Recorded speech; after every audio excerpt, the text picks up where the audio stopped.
नमः समय साराय स्वामित्या चकासति चित स्वभावाय भावाय सर्वभावांतरक्षिते वंदितु सर्व सिद्धि ध्रुवमचल मनोभवं गतिं पत्ते बोच्छामि समय पाहुल निर्मोसुर केवली गणितम्। समय सार ग्रंथादिराज है। इसकी 15 नंबर की गाथा पर कल हमारी चर्चा हुई थी, जिसमें 15 नंबर की गाथा में जो अबद्ध स्पष्ट आदि आत्मा को देखता है वह समस्त जीव शासन को देखता है। एक बात तो ये, और दूसरी बात ये है कि जो आत्मा को देखता है और जिसे हम आत्मानुभूति कह रहे हैं वह ज्ञान की अनुभूति भी है। माने जो आत्मा की अनुभूति है वह ज्ञान की अनुभूति है, और जो ज्ञान की अनुभूति है वह आत्मा की अनुभूति है। यहाँ तक तो शायद सभी को ये विषय ख्याल में आ गया हो, है ना? क्योंकि आत्मा और ज्ञान अलग अलग दो वस्तु नहीं है। जो आत्मा है वही ज्ञान है, और जो ज्ञान है वही आत्मा है। लेकिन इसके बाद भैया ज्ञान की, हाँ आपकी आवाज साफ नहीं आ रही है। बोलो बोलो। आवाज साफ नहीं आ रही है आपकी। बाकी लोगों को आवाज कैसी है? बाकी लोगों को आवाज कैसी आ रही है? साफ आ रही है। साफ आ रही है। हाँ साफ है। साफ आ रही है। हाँ जी। और अमित जी आपको कैसी आ रही है? अमित जी आवाज साफ आ रही, थोड़ी हल्की है, माइक दूर है आपका। हल्की है। हल्की है आवाज। आवाज हल्की है। वैसे दोनों माइक मेरे नजदीक में है, और हल्की क्यों है ये समझ में नहीं आ रहा। अब देखना, अब आवाज कैसी आ रही है? अब सही आ रही है? पहले सही आ रही है? अब सही आ रही है? ठीक है, पहले भी ऐसी आ रही थी। ठीक है, पहले जैसी है।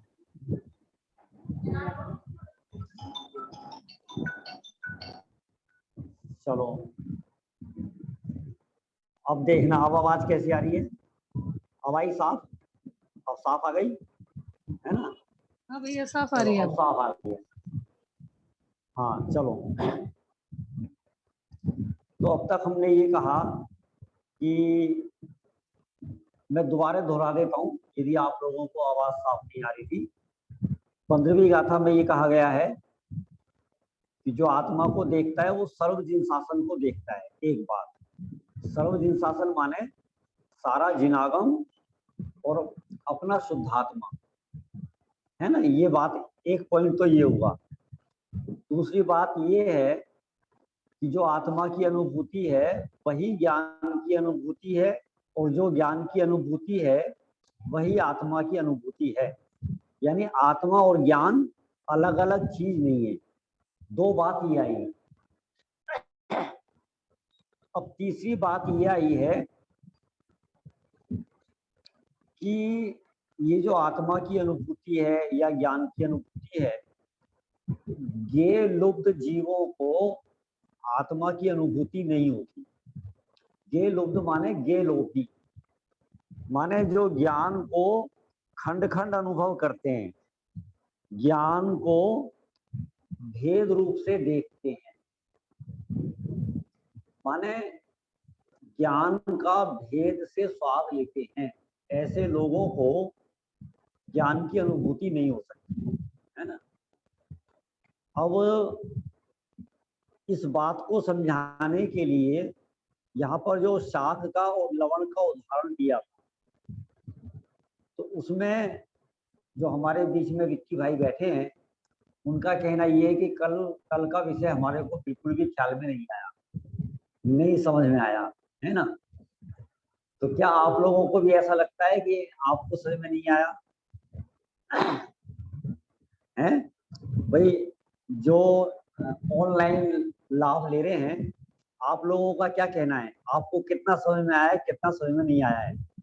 फिर हम उसी हिसाब से चर्चा करेंगे। और कल का विषय भैया कल का तो जिनको बहुत अच्छा बिल्कुल भी विषय समझ रहा। में नहीं आया, नहीं, कल का तो बहुत अच्छा समझ में आया नहीं, सबको। अच्छा रहा ये तो अच्छा। चलो, और बाकी लोगों को, क्लियर है जी। बाकी लोगों को सबको समझ में आ गया है? क्लियर है। सबको क्लियर है, सबको क्लियर है, ठीक है, बहुत अच्छी बात है। फिर भी संक्षेप में मैं ये कहना चाहूंगा, शॉर्ट में कल की चर्चा को अपन सार रूप में लेना। अच्छा, कोई कल की चर्चा को सार रूप में कह सकता है?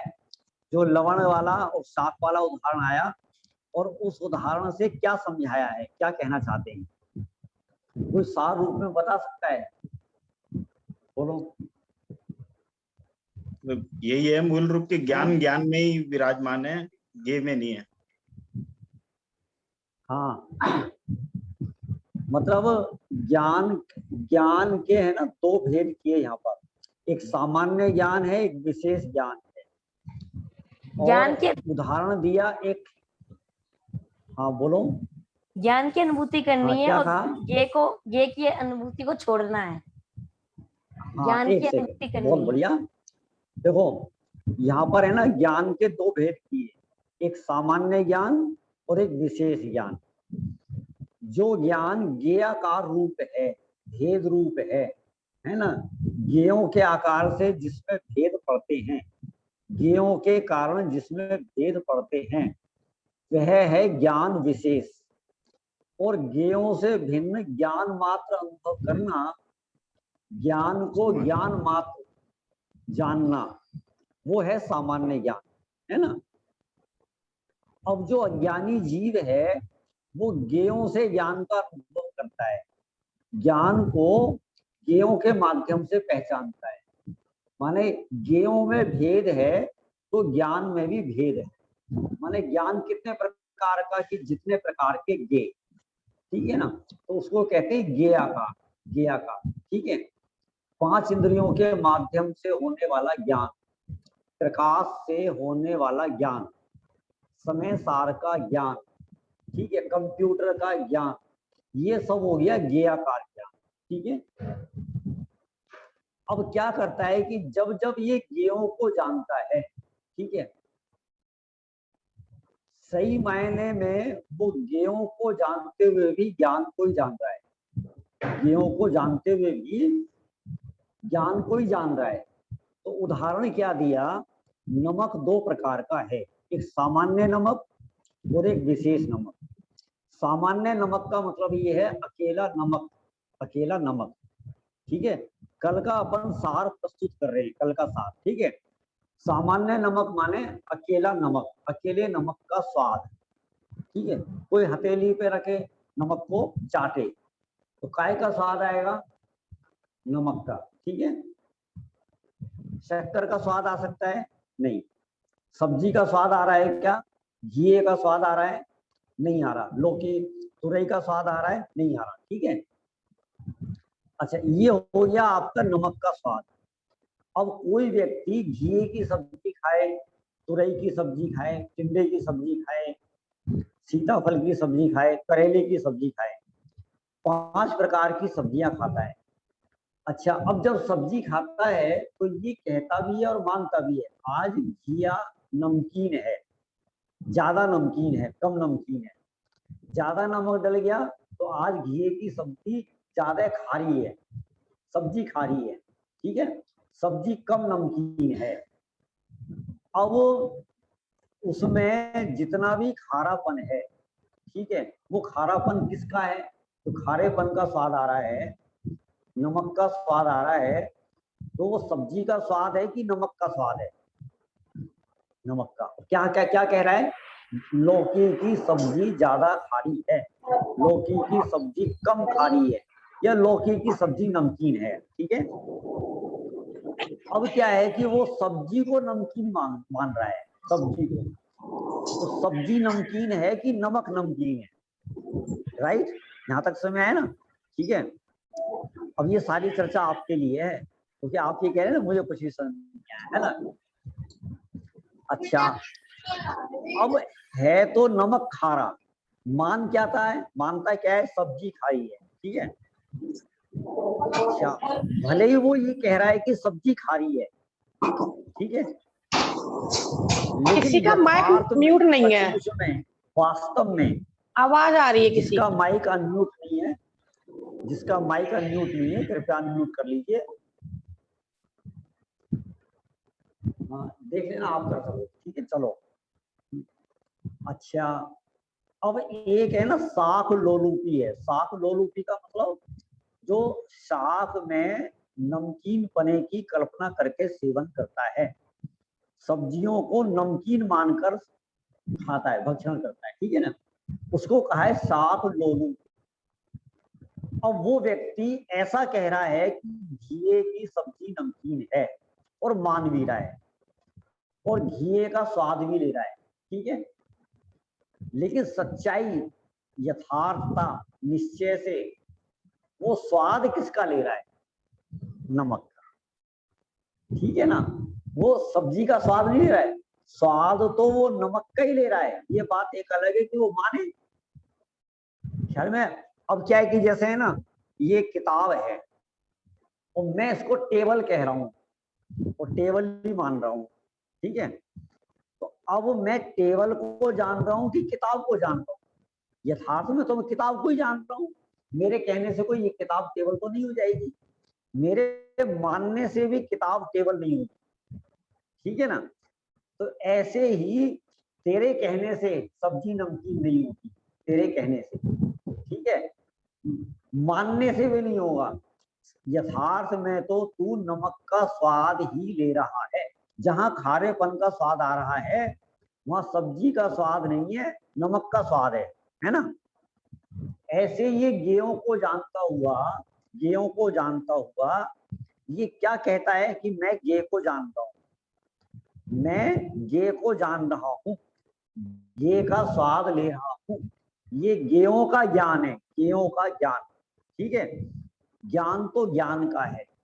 जब ये गेयों को जान रहा है तो गेयों को जानते हुए भी यथार्थ में किसको जान रहा है, ज्ञान को, किसकी अनुभूति हो रही है, ज्ञान की, ठीक है ना। तो इतनी सी बात इस गाथा में, इस टीका में और इस भावार्थ में समझाई गई है। अनादिकाल से ये गे लुप्त है, गे लुप्त, ठीक है। देखो, जान रहा है ज्ञान को और मान रहा है गे को, ठीक है। जैसे उदाहरण में स्वाद ले रहा है नमक का और मान रहा है सब्जी का स्वाद है, सब्जी खारी है, सारी दुनिया यही कहती है ना, सब्जी नमकीन है, समझ में है कि नहीं है। जैसे जैसे मैदे का रसगुल्ला है, मैदे का रसगुल्ला, मैदे का रसगुल्ला कैसा होता है, मीठा होता है कि फीका होता है, बोलो ऋषभ। मैदे का रसगुल्ला जो बाजार में मिलता है वो मीठा होता है कि फीका होता है, काय का बनता है मुझे नहीं पता, चलो खोए का, यार ये तो उदाहरण समझ जाया करो। बोलो, खोए का रसगुल्ला, बोलो पिंकी भाभी, मीठा होता है फीका होता है,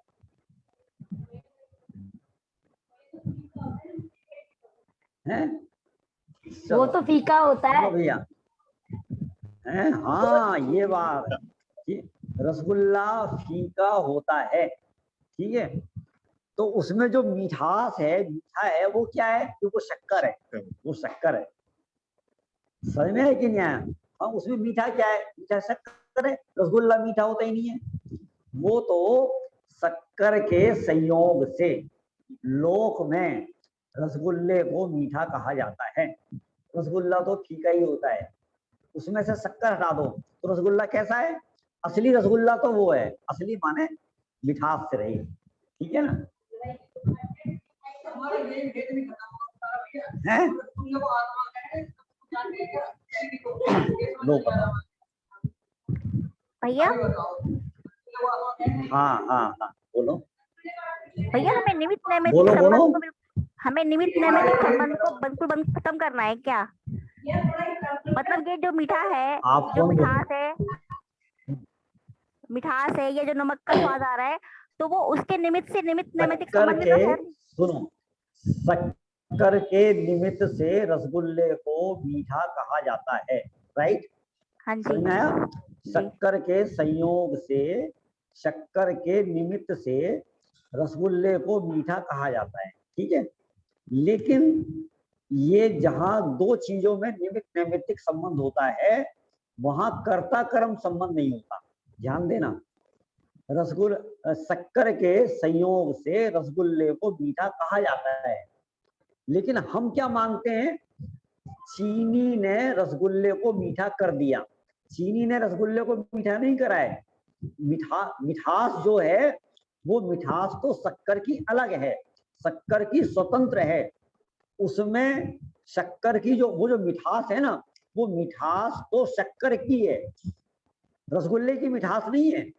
हमें क्या लग रहा है? रसगुल्ला मीठा हो गया, रसगुल्ला मीठा हो गया, निमित्त नैमित्तिक संबंध से कहा जाए और माना जाए तो कोई आपत्ति नहीं, कोई मिथ्यात्व नहीं होगा, ठीक है?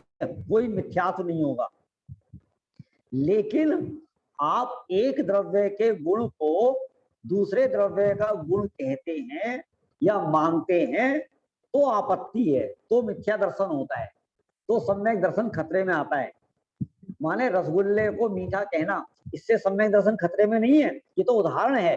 कहीं आप ऐसा ना समझ लो कि रसगुल्ले को मीठा मान लिया तो मेरे को मिथ्या दर्शन हो जाएगा, ऐसा नहीं। ये तो उदाहरण है, उदाहरण।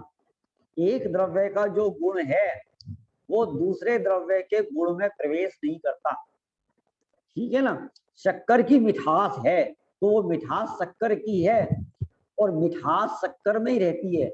हमें क्या लगता है कि वो मिठास रसगुल्ले में घुस गई, बर्फी में घुस गई, लड्डू में घुस गई, ऐसा नहीं होता है। समझ में है कि नहीं है? प्रवेश कर गई, ठीक है, ऐसा समझ लो, ठीक है? तो अब हमें क्या लग रहा है? जहां निमित्त नैमित्तिक संबंध है वहां हम कर्ता कर्म संबंध मान लेते हैं, ठीक है? अब देखो, जैसे क्षयिक सम्यक दर्शन केवली और शुद्ध केवली के पाद मूल में होता है, ठीक है? जब भी किसी को क्षयिक सम्यक दर्शन होगा तो सामने केवली और शुद्ध केवली होंगे, है ना? अब क्या है कि भगवान महावीर के निमित्त से उदाहरण है, ठीक है? गौतम गणधर को सम्यक दर्शन की प्राप्ति हुई, ठीक है, निमित्त से, कोई आपत्ति नहीं है। भगवान महावीर ने गौतम गणधर को सम्यक दर्शन दिया, या गौतम गणधर के सम्यक दर्शन के कर्ता महावीर भगवान हैं, ऐसा मानना अपराध है, ये भूल है। ज्ञेयों से ज्ञान होता है, ठीक है? यदि आप निमित्त नैमित्तिक संबंध लगाते हैं तो कोई आपत्ति नहीं, लेकिन ज्ञेय के कारण से ज्ञान नहीं होता, ज्ञेयों से ज्ञान नहीं होता, ज्ञान ज्ञान से होता है। जैसे नमक से सब्जी मीठी नहीं होती, ध्यान से सुनना, नमक से सब्जी नमकीन नहीं होती, ठीक है? जो नमकीन है वो नमक है, जो सब्जी है, देखो घिया है, घिया, तो घिये पे नमक लगाया, नमक लगा के खाएंगे तो घिया कैसा लगेगा? नमकीन, ठीक है? हमें क्या लगता है? घिया नमकीन हो गया, लेकिन आप घिये को धो दो, पानी में धो दो, तो वापस घिया कैसा हो जाएगा? फीका हो जाएगा। तो नमक ने घिये को नमकीन किया होता तो फिर नमक, घिया फीका नहीं होना चाहिए था, खीरा है, खीरा, खीरे पे आप नमक बुरक देते हो, और बुरकने के बाद खीरा कैसा है? खीरा नमकीन हो गया। यदि नमकीन हो गया होता तो उसको धोने के बाद फिर वो फीका नहीं होता। तो नमक कहाँ था? नमक, नमकीन पना कहाँ था? नमक में, खीरे में नहीं गया। हमने क्या मान लिया? खीरा नमकीन हो गया। इसी प्रकार से जब ज्ञान ज्ञेयों को जानता है तो हमें ऐसा लगता है कि ज्ञान के भेद हो गए, टुकड़े हो गए। जैसे शाक का लोलूपी, ध्यान से सुनना, शाक का लोलूपी सामान्य नमक का स्वाद नहीं ले पाता, विशेष नमक का स्वाद लेता है। इसलिए उसकी दृष्टि में, उसकी अनुभूति में सामान्य नमक का तिरोभाव रहता है। सामान्य नमक का स्वाद नहीं आना, सामान्य नमक की अनुभूति नहीं होना, माने क्या? सामान्य नमक का तिरोभाव और विशेष नमक का आविर्भाव। ठीक है। इसी प्रकार से जो गे लोलुपी है, गेयों को जानता है, गेयों को जानता है, तो गेयों के मिश्रित ज्ञान का अनुभव करता है। गेयों को जानने वाला, गेयों का लोलुपी, वो सामान्य ज्ञान का अनुभव नहीं कर सकता। सामान्य ज्ञान उसकी अनुभूति में नहीं आता, ज्ञान स्वरूप आत्मा उसके अनुभव में नहीं आता। क्यों? क्योंकि वो किसका लोलुपी है? गे का लोलुपी। समझ में है कि नहीं? गेयों से ज्ञान होता है, गे के कारण ज्ञान होता है, गे वाला ज्ञान होता है, ज्ञान के भेद होते हैं, ये सब है गे लोलुपी। बोलो अब बात समझ में आई कि नहीं आई? अभी भी आप कोई क्वेश्चन लगा सकते हो, कोई बात समझ में नहीं आई। देखो, यदि ये 14वीं गाथा और 15वीं गाथा का मर्म आपके ख्याल में आ गया अच्छे से, मैं सच कह रहा हूं, फिर आपके लिए आत्मा की अनुभूति दूर नहीं है। मैं पक्के विश्वास के साथ कह रहा हूं। 14वीं और 15वीं गाथा में आत्मा की अनुभूति कैसे होती है, माने दृष्टि का विषयभूत आत्मा कैसा है, उसको कैसे जाना जाता है। ये जो अबद्ध स्पष्ट आदि 5 बोल गिनाए हैं, इन 5 बोलों के माध्यम से, ध्यान से सुनना, इन 5 बोलों के माध्यम से आपकी दृष्टि को पर से, यानी पर पदार्थों से, विकारी भावों से, भाई साहब आवाज नहीं आ रही, पर्याय भेद से और गुण भेद से, क्या कहा? स्वाति आवाज आ रही है? आपकी समझ में आ रहा है? स्वाति आ रही है, आ रही है, पास में कर लीजिए आप अपना। किसको नहीं आ रही है आवाज? किसको नहीं आ रही? मेरी भाभी को, पेपरिया। अच्छा, पिपरिया वाली को। आप थोड़ा नजदीक आ जाइए, नजदीक आ जाइए आप, है ना? और हाँ ठीक है, यदि आप लीड लगा लेते हैं, आपके घर में लीड हो ना, तो आप लीड लगा लीजिए, आपको आवाज बहुत अच्छे से आएगी। मैं क्या कह रहा था अभी? मैं ये कह रहा था कि सुनो ध्यान से, सब लोग ध्यान से सुनना। 14वीं और 15वीं गाथा में अबद्ध स्पष्ट आदि भावों से सहित आत्मा को बताया। ठीक है, तो वो जो अबद्ध स्पष्ट आदि 5 बोल हैं, उन 5 बोलों के माध्यम से इस आत्मा को पर से भिन्न, क्या कहा?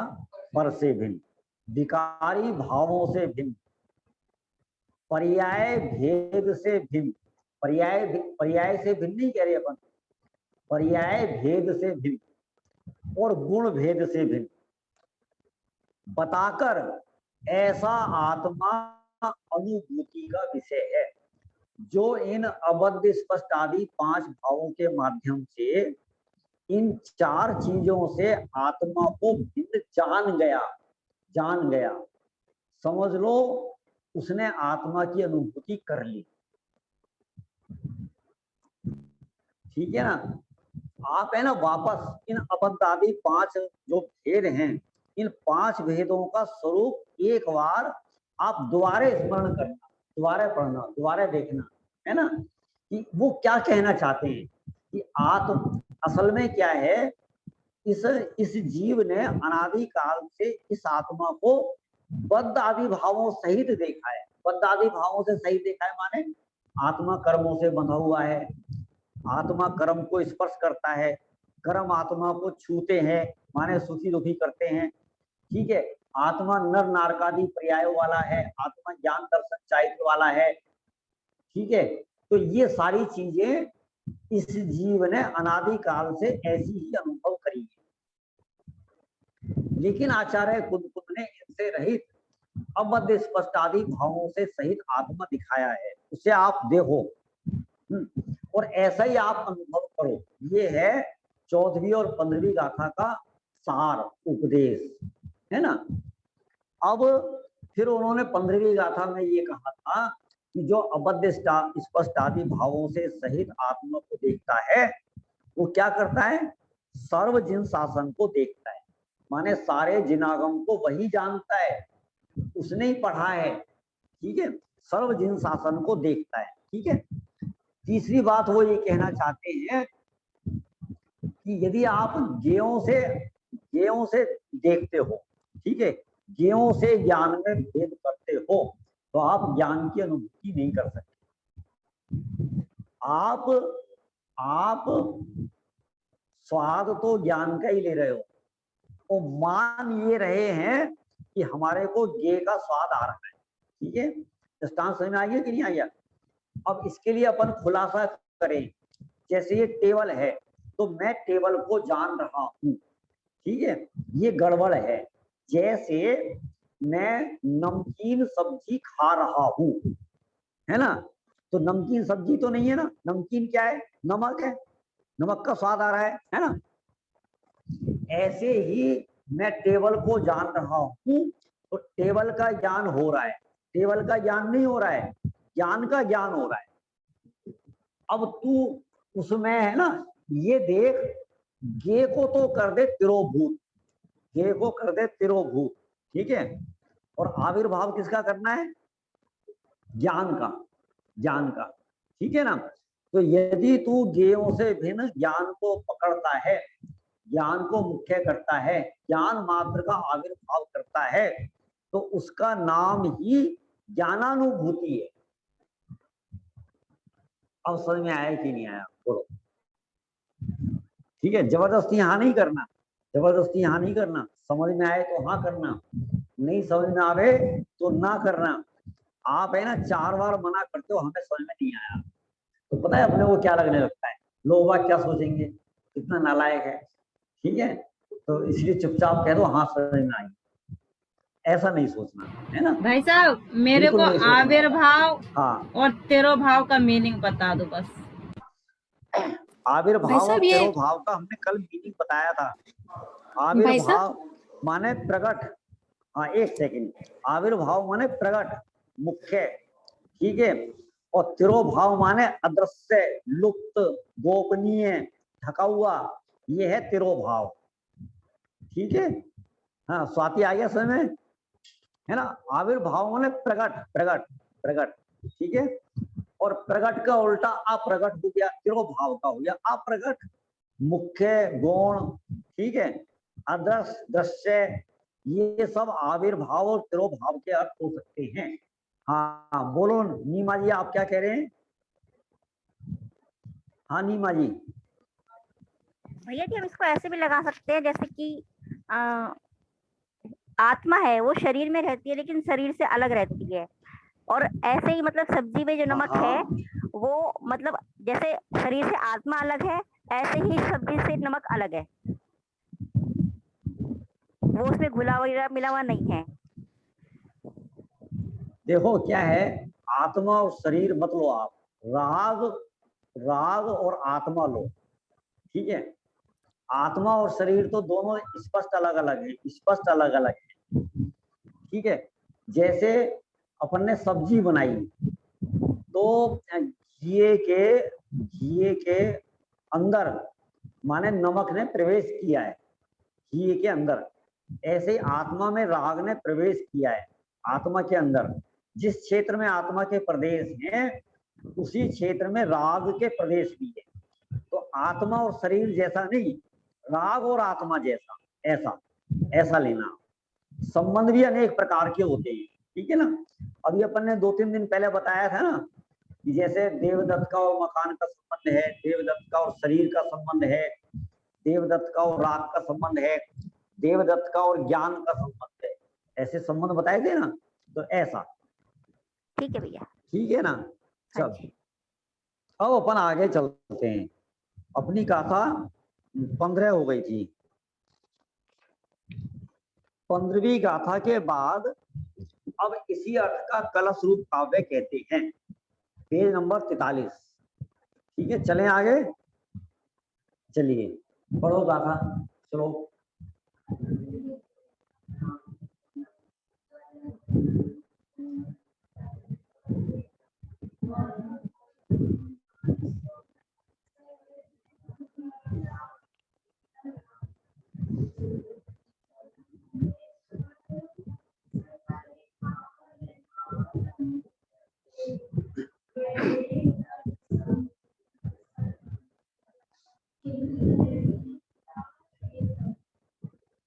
14वें नंबर का कलश है। 14वें नंबर के कलश में ये कहा जाता है कि जैसे नमक की डली खारी मात्र है, खारी मात्र है ना, माने खारे के अलावा और कुछ नहीं है, माने खारे से ही लबालब भरी हुई है, खारे से ही शोभायमान है, खारापन ही नमक है, ठीक है। ऐसे ही आत्मा ज्ञान का घन पिंड है, माने ज्ञान से भरा हुआ है, आत्मा ज्ञान के अलावा कुछ भी नहीं है, ऐसा इस कलश में कहा जाता है। जैसे नमक की डली खारेपन से अलग कुछ भी नहीं है, नमक माने खारा, खारा माने नमक, ऐसे ही आत्मा ज्ञान का घन पिंड है, ज्ञान स्वरूप है, ज्ञान से अलग आत्मा कुछ भी नहीं। माने ये जो आत्मा पकड़ में आएगा ना, ज्ञान गुण से ही पकड़ में आएगा, ज्ञान स्वरूप हम है ना, ज्ञान मात्र आत्मा, ऐसा। देखो श्लोकार्थ, आचार्य कहते हैं कि हमें वह उत्कृष्ट तेज प्रकाश प्राप्त हो। तो वो तेज प्रकाश क्या चीज है, जिस तेज प्रकाश को प्राप्त करने की बात कर रहे हैं वो क्या है, कैसा है? जो तेज सदा काल चैतन्य के परिणमन से परिपूर्ण है, ठीक है। जैसे नमक की डली एक क्षार रस की लीला का आलंबन करती है, माने क्षार रस रूप ही परिणमन करती है, माने दूसरा और उसका कोई परिणमन दिखता ही नहीं है। नमक की डली को कभी आपने मीठा होते देखा है? नमक की डली को कभी बरसात में उसमें खटास आते हुए देखा है कि बरसात में नमक में थोड़ी सी सीरन आ गई और उसमें खटास पैदा हो गई, ऐसा होता है क्या? तो उसकी लीला कैसी दिखाई देती है? एक क्षार रस की लीला का आलंबन करती है, बाकी वो दूसरा कोई आलंबन नहीं करती, माने वो मिठास का आलंबन नहीं करती, खटास का आलंबन नहीं करती, चल परे का आलंबन नहीं करती, ठीक है। उसी प्रकार जो तेज एक ज्ञान रस स्वरूप का आलंबन करता है। अब कौन सा तेज? चैतन्य का तेज, जो चैतन्य, जो शुद्धात्मा काय का आलंबन करता है? ज्ञान रस स्वरूप का, माने ज्ञान का ही आलंबन करता है, ज्ञान के अलावा वो कुछ नहीं करता। सुनो, वह चैतन्य ज्ञान का ही आलंबन करता है। अब आप थोड़ा सा सुनो पहले, है ना, इसमें है ना बड़ा रहस्य है, बड़ी गंभीरता है और बड़ी मार्मिकता है। क्या है? यहाँ तो आचार्य ये कह रहे हैं कि वो चैतन्य ज्ञान के अलावा कुछ नहीं करता। क्या कहा? वह आत्मा ज्ञान के अलावा कुछ नहीं करता, और हम सब ये मानते हैं कि ज्ञान के अलावा सब कुछ करता है। देखो कितनी विपरीतता है, ठीक है। अभी आप प्रवचन सुन रहे हो कि नहीं सुन रहे हो? बोलो, ध्यान से प्रवचन सुन रहे हो ना? चलो, मुकरना नहीं, बदलना नहीं, प्रवचन सुन रहे हो कि ज्ञान ज्ञान कर रहे हो, जान रहे हो? अब हम क्या अभी क्या कह रहे हैं आचार्य? ये जानने के अलावा कुछ नहीं करता। अच्छा, सुबह आप रोटी खाते हो कि नहीं खाते हो? जो रोटी नहीं खाता हाथ खड़ा करो, सब खाते हैं, ठीक है। अच्छा, रोटी खाते हो कि ज्ञान करते हो?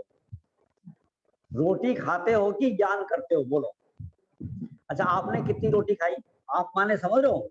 आप माने, मैं जो आपसे पूछ रहा हूँ, आप माने आत्मा, आप माने शरीर नहीं, ठीक है। अब बताओ, सुबह आपने कितनी रोटी खाई थी? जिस समय सुनो, ध्यान से सुनो, ध्यान से सुनना, जिस समय ये शरीर पुद्गल है ना, और रोटी भी क्या है? पुद्गल। तो पुद्गल का स्पर्श कौन कर रहा था? पुद्गल, ठीक है। हाथ ने रोटी को छुआ, रोटी को उठाया किसने? हाथ ने। अच्छा, मुंह में किसने रखा? हाथ ने, माने पुद्गल ने। चबाया किसने? पुद्गल ने, दांत ने। गटक किसने करा? जिह्वा ने, जिह्वा के सहयोग से हुआ ना। ठीक है, पेट में पचाया है किसने? आंत ने, आंत, ठीक है ना। सारा काम तो पुद्गल ने किया, आत्मा क्या कर रहा था उस समय? आत्मा क्या कर रहा जान था? जान रहा था जान रहा था, जान रहा था, ज्ञान कर जान रहा था। रहा था। अच्छा, जानने के अलावा क्या कर रहा था? अनुभव कर रोटी रहा था, घटक कौन रहा था? घटक। अनुभव कर रहा अरे था। भगवान इतने आगे की बात मत करो। अरे रे, अनुभव कर रहा था माने वो रोटी का अनुभव कर रहा है। सुनो सुनो, ठीक है। अब देखना, उस समय आत्मा क्या कर रहा है कि आत्मा केवल जान रहा है और कुछ नहीं कर रहा है, जानने के अलावा कुछ नहीं कर रहा है। आप है ना फीलिंग करके देखो, आप इस चीज का अनुभव करके देखो कि आत्मा केवल जान रहा है। जिस समय आप लोग दुकान पे बैठे हो, सौदा तोल रहे हो, ठीक है, पैसा ले रहे हो, तो आत्मा क्या कर रहा है उस समय? ग्राहक आया, आत्मा ने जाना, ठीक है, इसने इतने नोट दिए, आत्मा ने क्या करा? जाना, ठीक है। आत्मा ने इसके अलावा और क्या किया? बोलो, इसके अलावा आत्मा कर क्या सकता है? चलो ये बताओ। कार्य जो हो रहा है देखो, निश्चय से तो अपनी योग्यता से होता है, ठीक है, अपनी योग्यता से हो रहा है। लेकिन जीव के परिणामों का, जीव के राग का और बाहर की क्रियाओं का ये परस्पर निमित्त नैमित्तिक संबंध देखा जाता है।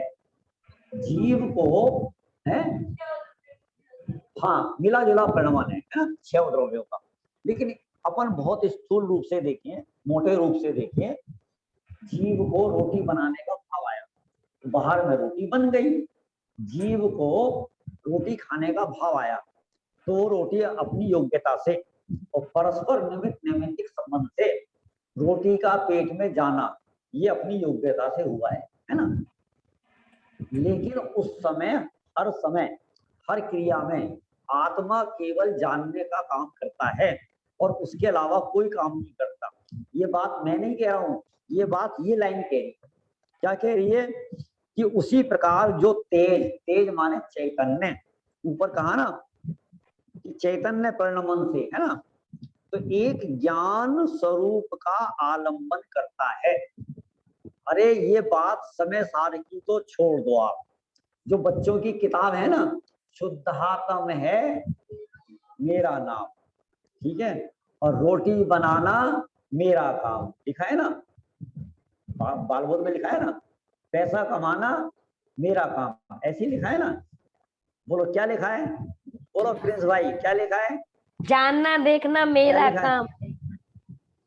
अरे नहीं भगवान, ये नहीं लिखा। मात्र क्या जानना लिखा है मेरा काम, प्रिंस भाई?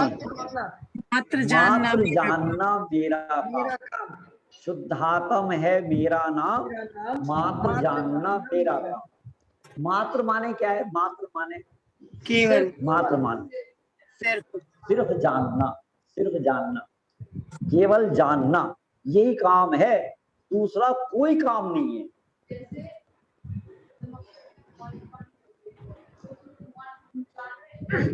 बिल्कुल जान रहे हैं, सिर्फ जान रहे हैं, कुछ नहीं कर रहे, कुछ नहीं कर रहे, ठीक है। भगवान तो प्रवचन, वो तो है ना, जैसे आप हमसे प्रश्न पूछो तो मैं सोचूं कि मैं तुम्हारे प्रश्न का उत्तर दूं, कहाँ देखूं, कहाँ देखूं, हमारे को तो ये विकल्प आ रहा है, राग आ रहा है बताने का, देखने का, पढ़ने का।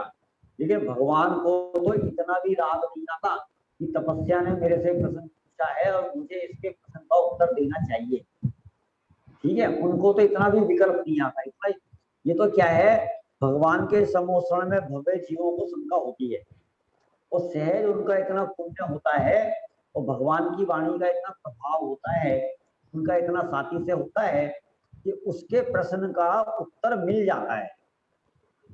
भगवान का वाणी देने के कर्तव्य बने का कोई रोल नहीं है। भगवान की बात तो छोड़ दो, जब अनंत बल के धनी, अनंत बल के धनी, वहां वो भाषा वगैरह के करता नहीं है, भाषा वगैरह के, ये जो ओंकार में दिव्य ध्वनि फिर रही है और भव्य जीवों को अपनी शंका का समाधान हो रहा है, वो भगवान भाषा वगैरह के करता नहीं है। जब अनंत बल के धनी उसके करता नहीं है तो मैं चैतन्य स्वरूप आत्मा भाषा वर्णा रूप पौद्गलिक पदार्थ का कर्ता कैसे हो सकता हूँ? सोचो, मैं पुद्गल का कर्ता कैसे हो सकता हूँ? ठीक है, देखो ये उंगली किसने हिलाई? ये उंगली किसने हिलाई?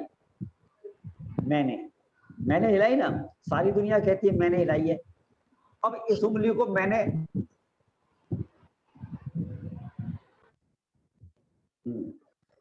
अरे बाप रे, तो पर से इसको लाना वापस कैसे लाओगे? मेरे को बैक हो गया।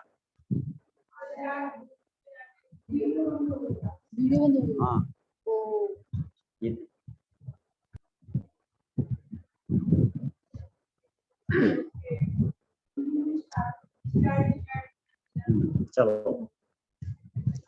चलो देखो, अब एक उदाहरण तो हमारे सामने आ गया। हमने चाहा था कि ये वीडियो बंद हो जाए, हमने चाहा था कि 1 मिनट का व्यवधान आ जाए। बोलो, अब अपनी योग्यता से हुआ कि नहीं हुआ? ठीक है, अब ऐसे ही अब जो उंगली ये मैंने हिलाई, मैंने, ठीक है, आप लोगों को दिख रहा है ना? यदि मैंने इस उंगली को ऐसे हिलाया है, ऐसे ही क्यों नहीं हिला रहा? ऐसे हिलाओ ना, ऐसे हिलाओ। तो अब उत्तर क्या आएगा? ऐसा उल्टा होने की इसमें योग्यता नहीं है।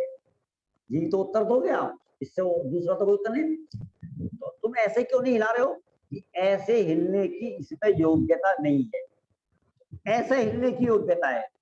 तो जिसमें ऐसा हिलने की योग्यता है, तो फिर तू क्या कर रहा है?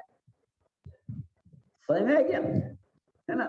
तू जान रहा है और कह क्या रहा है? मैं उंगली हिला रहा हूं, मैं उंगली हिला रहा हूं। समझ में है कि नहीं? अब इसमें है ना, देखो मेरे को हिलाने का भाव आया, हिलाने का भाव आया, और इसमें हिलने की योग्यता थी। ठीक है ना?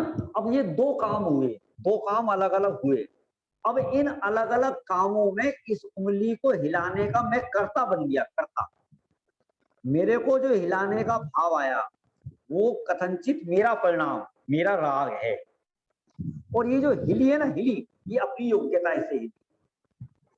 अच्छा, कई बार ऐसा भी होता है, देखो अब क्या है कि मान लो फालिज मार गया, फालिज लकवा मार गया।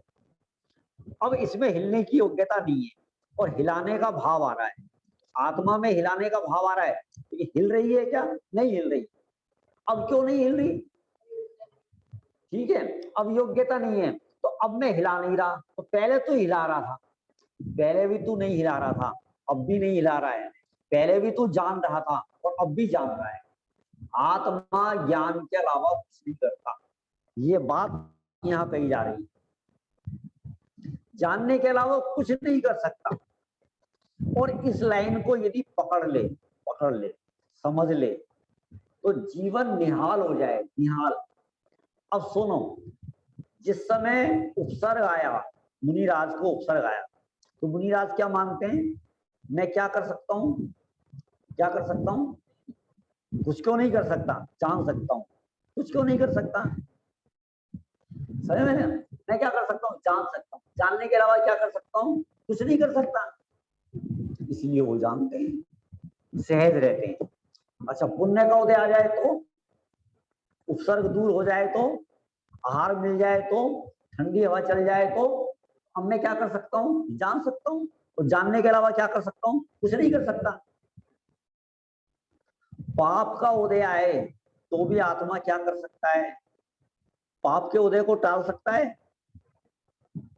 अच्छा, पुण्य के उदय को ला सकता है क्या? बोलो। तो आत्मा क्या कर सकता है? ये आत्मा जान सकता है।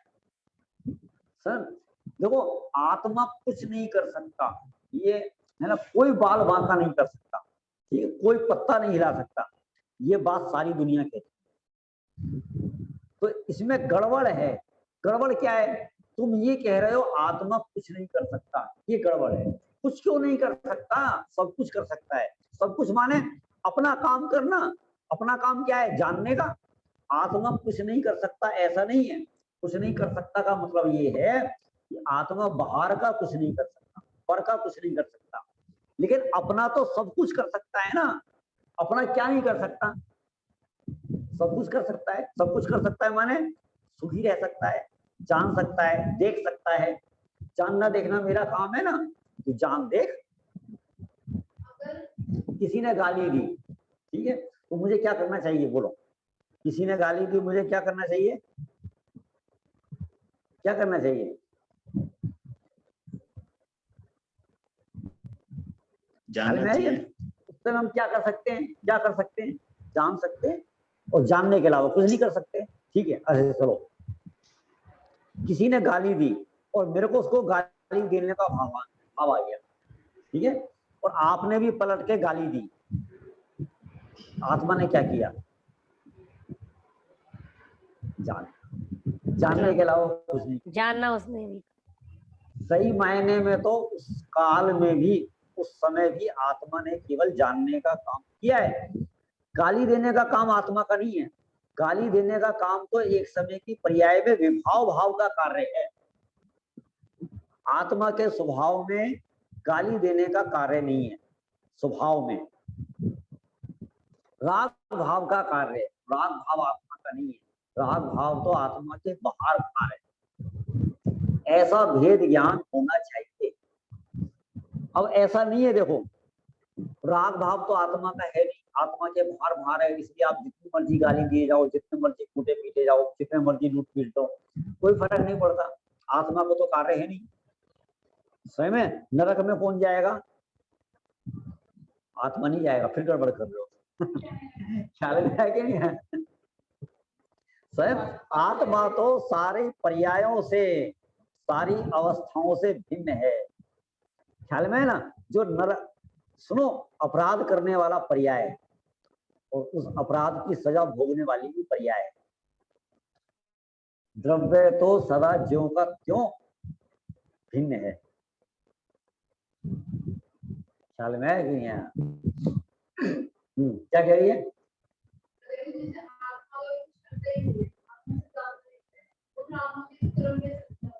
आत्मा के काम मत रहे। मतलब क्या है? सीधा सीधा मतलब समय सार में केवल यही दिखाया गया है, ठीक है।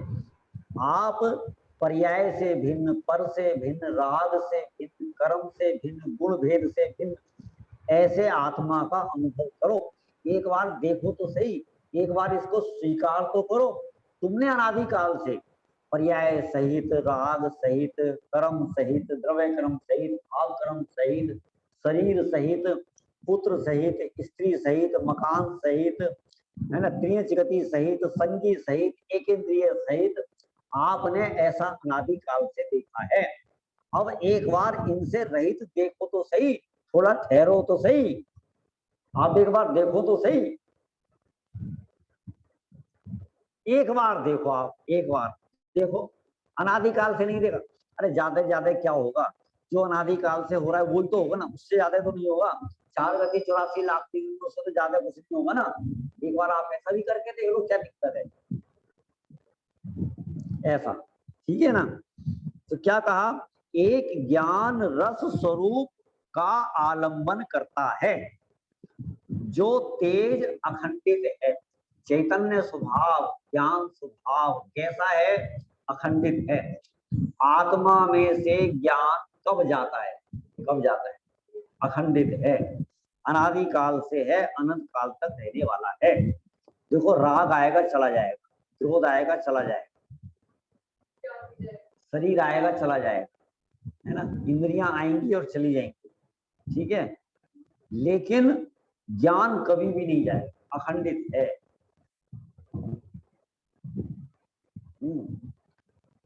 जो गेयों के आकार रूप अखंडित नहीं होता, गेयों के आकार से, ठीक है, पता है? देखो, इसको आप है ना ऐसा लो, एक दर्पण के सामने अग्नि जल जाए तो दर्पण कैसा हो गया? गरम। बर्फ आ जाए तो दर्पण कैसा हो गया? ठंडा। दर्पण तो वैसा का ही वैसा रहेगा। माने उसके सामने धूल आ जाए, सोना आ जाए, कंकड़ पत्थर आ जाए, महल आ जाए, अमीर आ जाए, गरीब आ जाए, काला आ जाए, गोरा आ जाए, मोटा आ जाए, इंसान आ जाए, हैवान आ जाए, जानवर आ जाए, ठीक है। दर्पण कब मलिन होता है? दर्पण कब खंडित होता है? दर्पण में है ना? दर्पण ही रहता है वो दर्पण तो सदा अखंडित रहता है, अखंडित रहता है, अखंडित। ऐसे ही ज्ञान में कितने ही ये झलक जाए, नरकों के दुख झलक जाएं, स्वर्गों के सुख झलक जाएं, ठीक है ना। ज्ञान में कैसा भी ये आ जाए, ज्ञान कभी भी खंडित नहीं होता, वो सदा अखंडित रहता है। इसका नाम है अखंड ज्ञान स्वभाव, अखंड, ठीक है। माने ये ज्ञान में प्रवेश नहीं करते, ज्ञान को छूते नहीं है, और ज्ञान में जो ये झलक रहे हैं ना, जो ये झलक रहे हैं, ठीक है। जैसे ज्ञान में टेबल झलक रही है, क्या झलक रही है? क्या झलक रही है? फिर भी गड़बड़ कर रहे हो। टेबल झलक रही है कि ज्ञान में ज्ञान झलक रहा है? ठीक है, आप बार बार कोई गड़बड़ कर, ज्ञान में टेबल झलक ही नहीं रही है, ज्ञान में ज्ञान झलक रहा है। समझ में आया कि नहीं आया? है? ये तो सारी अनादि से कहते आए हो, तो कौन सा नया कह रहे हो? आज तक यही तो कहते आ रहे थे, यही तो कह रहे थे आप, ज्ञान में टेबल झलक रही है। तो ये बात तो आप अनादि काल से कह ही रहे हो ना, अब नया क्या कहा? टेबल को जान रहे हैं, ठीक है। देखो मैं टेबल को जानता हूँ, सुनो सुनो, मैं टेबल को जान रहा हूँ, मेरे ज्ञान में टेबल झलक रही है, क्या अंतर हुआ? बात तो वही है, अलग का है। आज नया अलग क्या हो रहा है, ये बात तुम कह ही रहे हैं ना, और वही बात आज फिर हमसे ये कहवाना चाह रहे हो आप। आज तक यही तो कह रहे हैं ना अपन, ठीक है ना। अब फिर वही कहलवाना चाह रहे हो, तो फिर इसमें और उसमें क्या अंतर है? ये तो हम मान ही रहे हैं भाई साहब, ज्ञान में टेबल नहीं है, ज्ञान में ज्ञान है, ज्ञान में टेबल नहीं झलक रही है, टेबल टेबल में है, ज्ञान में ज्ञान है। हाँ, ज्ञान से ज्ञान में ज्ञान ही हो, कल्पनाओं का एकदम विलय हो। मैं टेबल को जान रहा हूं, ये मेरी कल्पना है, कल्पना है, ये एक विकल्प है, समझ में है कि नहीं? इसकी प्रैक्टिस करनी पड़ेगी।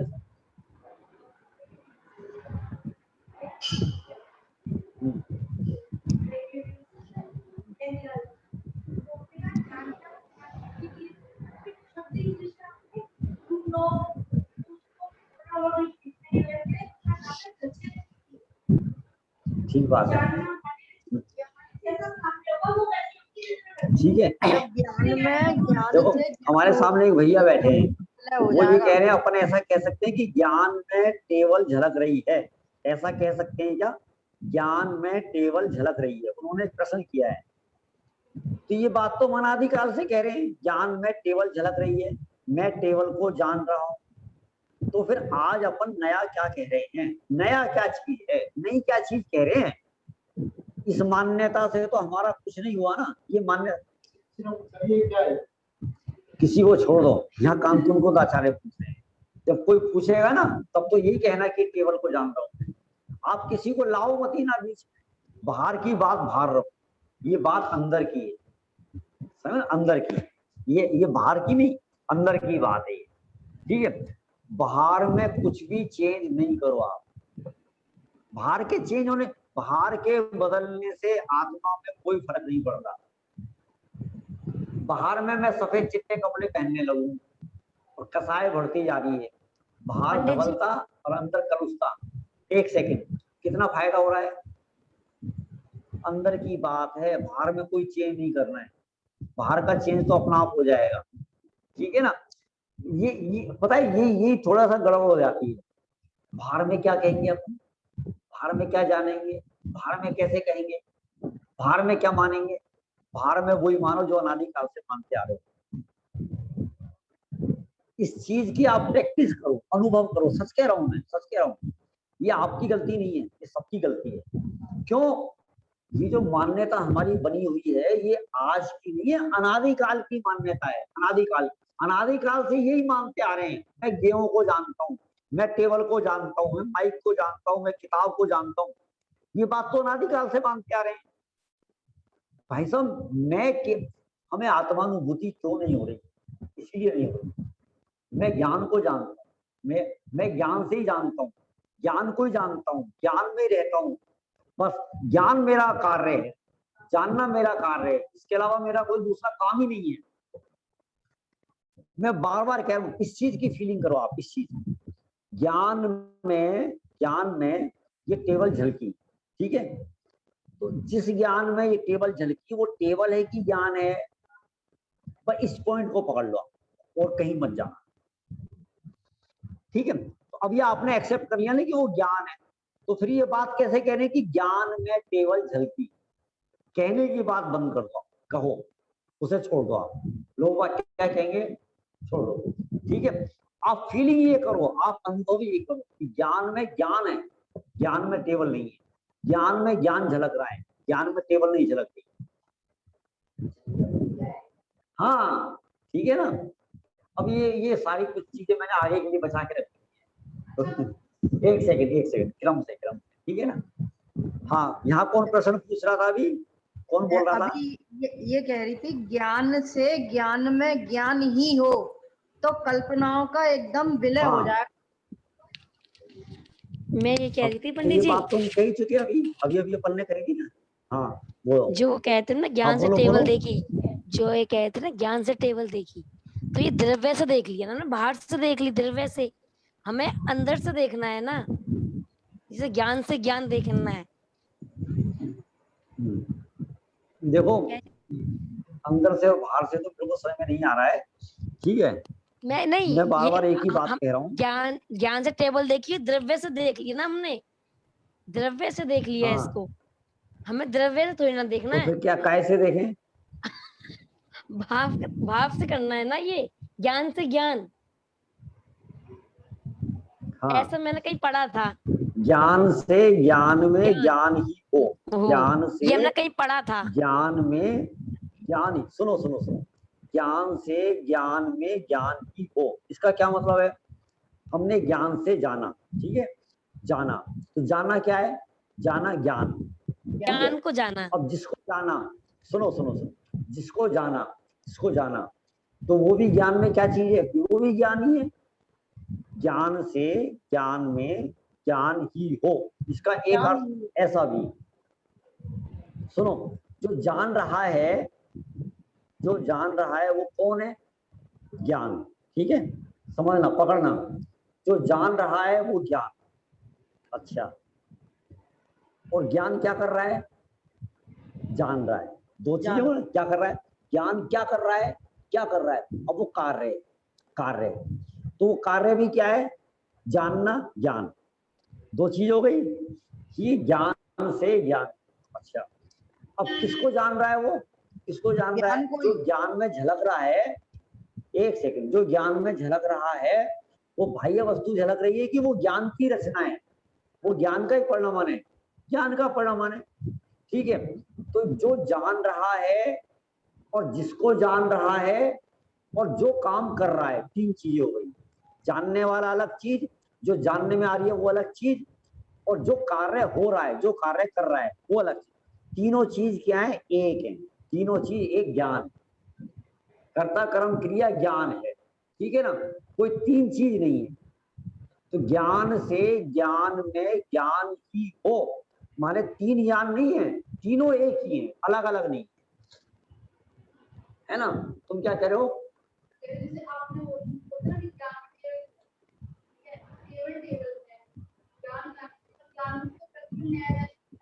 तो जो नया झलक रहा है ना, वो नया ज्ञान ही, नया ज्ञान ही, नई ज्ञान की पर्याय है। नया ज्ञान नहीं है, नया पदार्थ नहीं, नई वस्तु नहीं है, नया वो ज्ञान का ही परिणाम है, ऐसा, ठीक है ना। चलो अब आगे देखो, थोड़ा सा समय तो हो गया है, चलो समय तो ज्यादा ही हो गया है, 1-2 मिनट फालतू ही होते हैं, इसलिए बाकी की चर्चा अपन कल ही करेंगे, है ना। अभी की चर्चा को यहाँ पर विराम देते। जावाणी के ज्ञान से सूझे लोकालो, सोवाणी मस्तक नमो सदा दे तू, नमो अरिहंताणम नमो सिद्धाणम नमो आयरियाणम नमो उवज्झायाणम नमो लोए सब साहूणम। बोलिए द्वादशांगमयी जिनवाणी माता की जय। सभी को सादर जय।